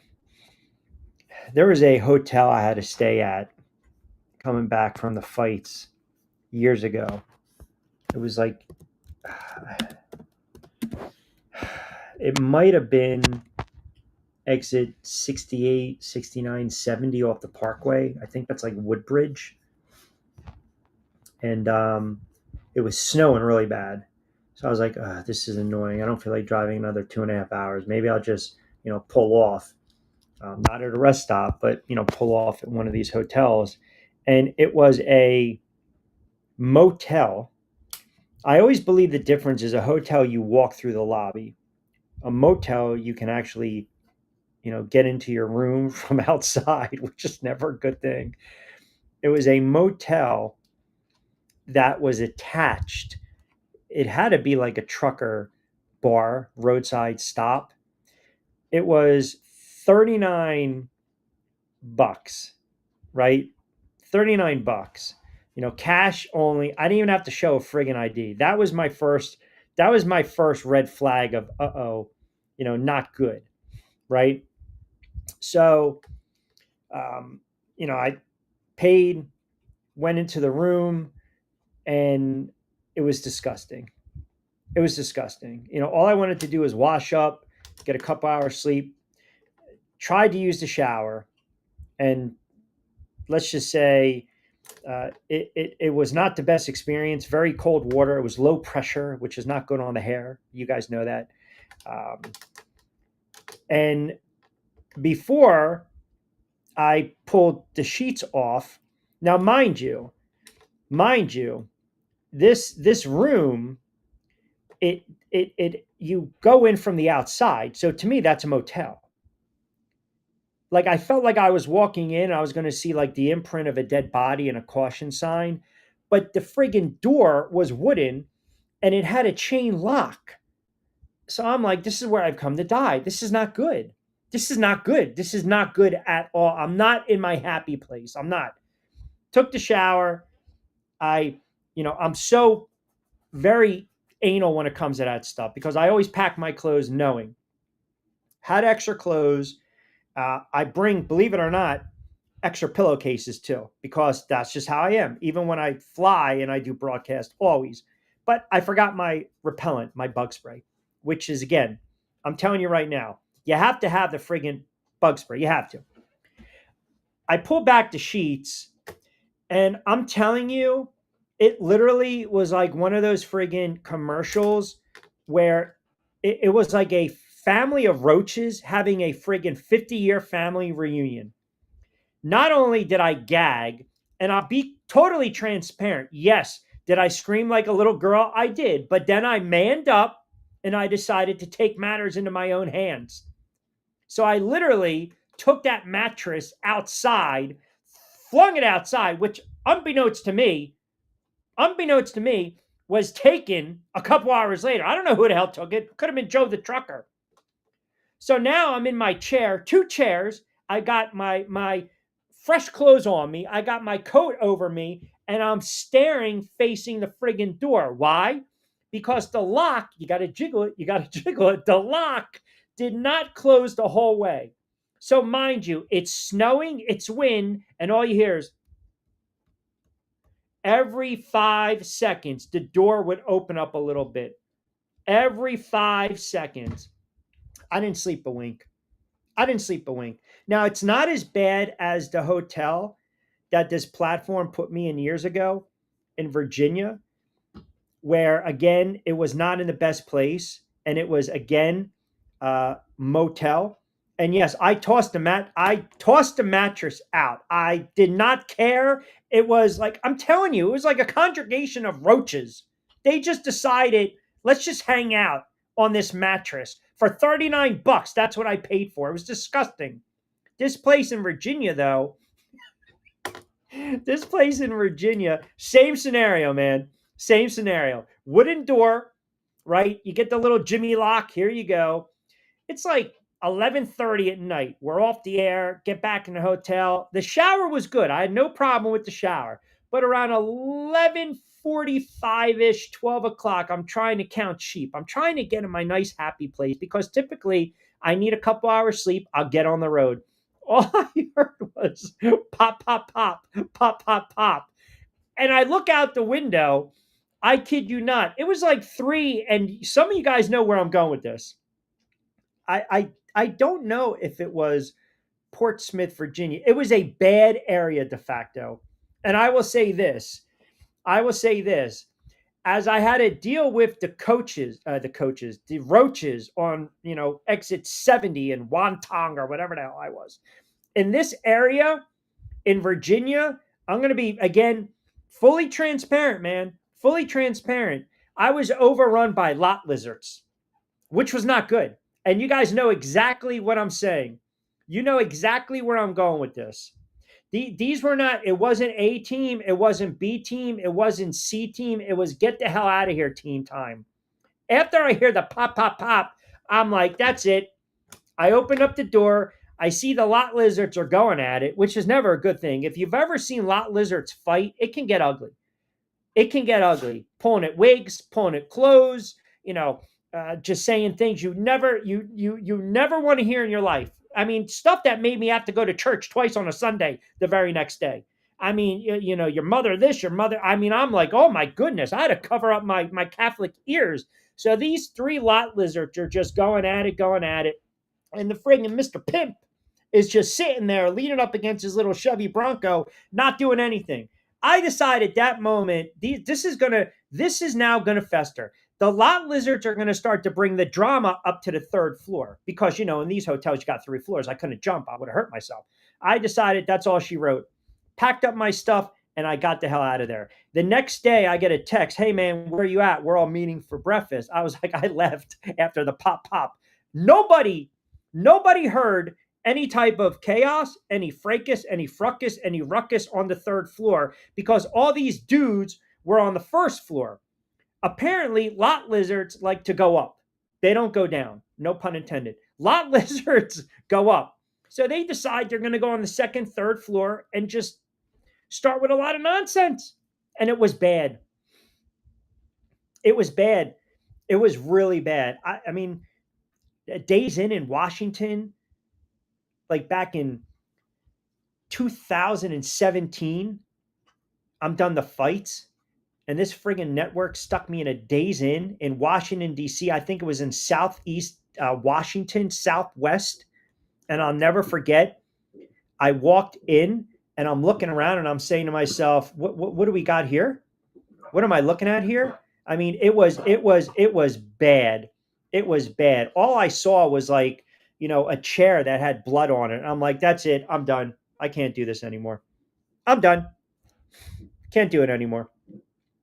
All right, quick timeout. We're going to come back. We're going to wrap it up on the other side. Keep it locked in.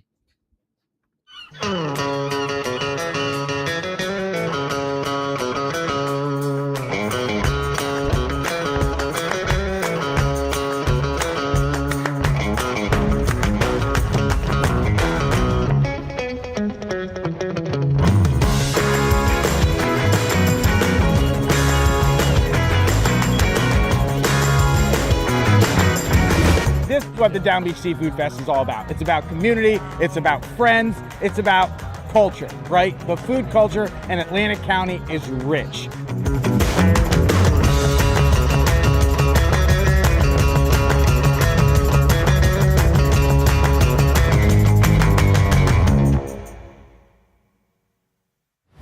Hidden in an abandoned campground in South Jersey lies a mystical encounter with booze and spirits, where bonfires burn, shadows dance, and flavor favors the bold. Ghosts, ghouls, goblins, grown-ups, it's time to reclaim Halloween. This is Witchcraft, October 10th and 11th. For tickets and information, visit witchcraftnj.com. Yeah, it was definitely a congregation of roaches. I'm supposed to be back and laughing at these cute. Hey, I'm just telling you. No, there was no. I'm telling you right now, there was no. I don't think I ate for a day. I think I burned those clothes, to be honest. It's in the Northeast and it's nasty. That's where I was. It was not good. It was not. Oh, I don't even want to talk. But yes, I kept fidgeting like that, thinking something was in my hair. Yes, absolutely. Yeah. De facto knows. Man, I bet you they know about the lot lizards. Yeah. I'm going to venture to guess they definitely know about the lot lizards. I love Q's road trip stories. Motel stories are horrifying and entertaining at the same time. They're bad, man. They're bad. I don't mind staying at, if you're put up in a cheap place or a convenient place, if you don't want to drive or you're tired, that's fine.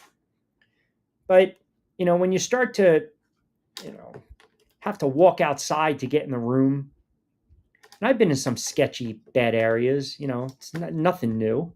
But yeah, the lot lizards, they threw me off, man. It was like, I don't know if you were to say, your worst nightmare, a congregation of roaches in a mattress just hanging out without a care in the world. And by the way, when I tell you I took that mattress, you don't even know the crap that I had to endure when I had to pick that up. And, you get these little things coming at you and I just, boom, right over the railing, or 3 lot lizards fighting. That's bad. That's like saying, that's like picking between the Jets and the Giants. Who's going to be worse? I mean, it's like, it's almost like kissing your sister to watch. So that's the story on a Wednesday. All right, got to start wrapping up. Hey, Joey, you have a wonderful vacation, my friend. Safe travels, and give us some updates. We want to know. Keep the wallet in the front pocket. We want to know. Don't go on tilt. Don't go on tilt. Don't comment on a Friday. You need that wire transfer from us. It's not happening, brother. Appreciate Nick Costco jumping on board, and again, happy birthday to Costco. Always appreciate him. Busy Thursday show tomorrow. Lloyd Vance, NFL 5:00 hour. We're going to see if we can punch up Steve Gardner as well. Talk a little baseball. Trade deadline is tomorrow at 6. Also, new episodes of Back Your Play have dropped. Amazon Music and Spotify. Definitely check out the shows as well. But you guys have been fantastic as always. Appreciate you guys chiming in, keeping us locked in for 2 hours. As much as I'd like to entertain you, you guys entertain me right back. Fast approaching 6 o'clock right here on TriX57, TriX57.com. Don't forget to get social. And on this Wednesday, as always, be safe, be sound. Thanks for tuning in to another edition of Middays with Q. I'm Rich Quiñones. Hasta luego, buen día.